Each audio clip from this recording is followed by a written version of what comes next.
Gentlelady from Virginia, Ms. Kiggans, for 5 minutes. Thank you, Mr. Chairman, and thank you to our witnesses for your testimony today. As a daughter of a Green Beret who served in Vietnam as a Navy pilot and married to a Navy pilot and the mother of now 2 midshipmen, this is an issue that's super important to me, and it's just a great honor to be in the room today with you. It's fitting that our first hearing is about the threat that's facing our country from the Chinese Communist Party. Under Xi Jinping, China's seen a rapid military buildup, stolen valuable intellectual property, increased economic warfare, and increased aggression, including a surveillance balloon that we all saw drift across our nation last week. The CCP has demonstrated that it will continue to increase its influence and aggression far beyond the South China Sea. As you know, the Chinese military operates an overseas base in Djibouti, and a recent report from U.S. and China Economic and Security Review Commission stated that Chinese Communist Party's PLA is seeking sites for military installations in West Africa, a location that would give the Chinese military direct access to the Atlantic Ocean. So what, if anything, can the United States do to disincentivize nations, such as those in West Africa, from allowing the PLA to operate military installations within their countries?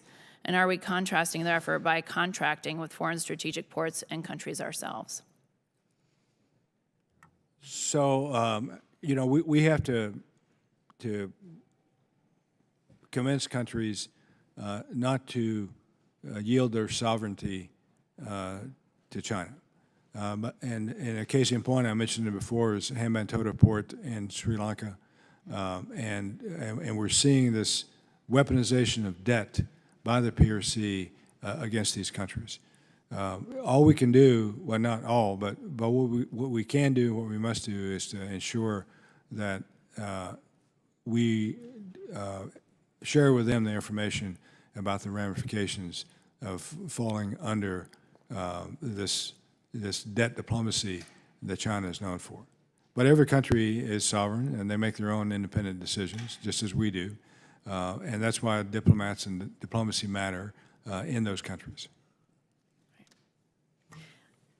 I think all of that is correct, and I would add, in addition to diplomacy, the purpose of diplomacy is to listen to what the needs and interests of those sovereign nations are.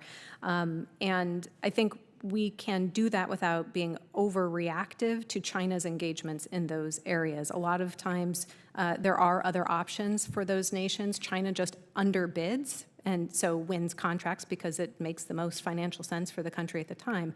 A lot of that is actually self-harming for China because people are getting what they pay for and finding that it's not meeting their needs and their aspirations. And that word is spreading. And so we can continue to provide an alternative, understanding that that alternative might not always be accepted by those nations and that that's not always a terrible outcome in terms of the overall strategic relationship.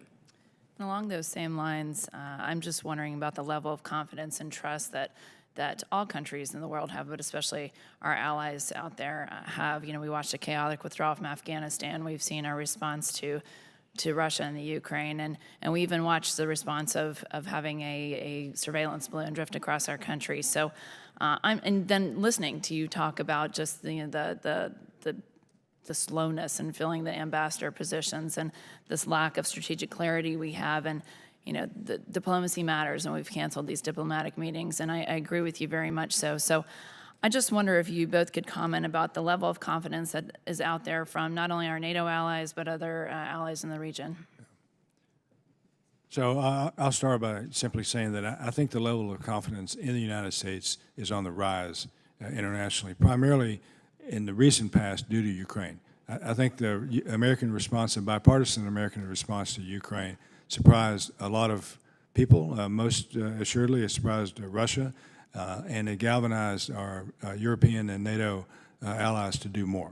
So we see Germany, for example, which has increased its, or stated its intent to increase its defense budget to over 2%, which we have been trying to do since NATO began, and now they're doing it. And so there's that. And then on the other side is China's own bad behavior, which is causing countries like Taiwan, South Korea, Japan, and others to view China differently and to understand the kind of partner that China is. And I think that's gone a long way to moving countries away from the Chinese orbit into the orbit of free nations.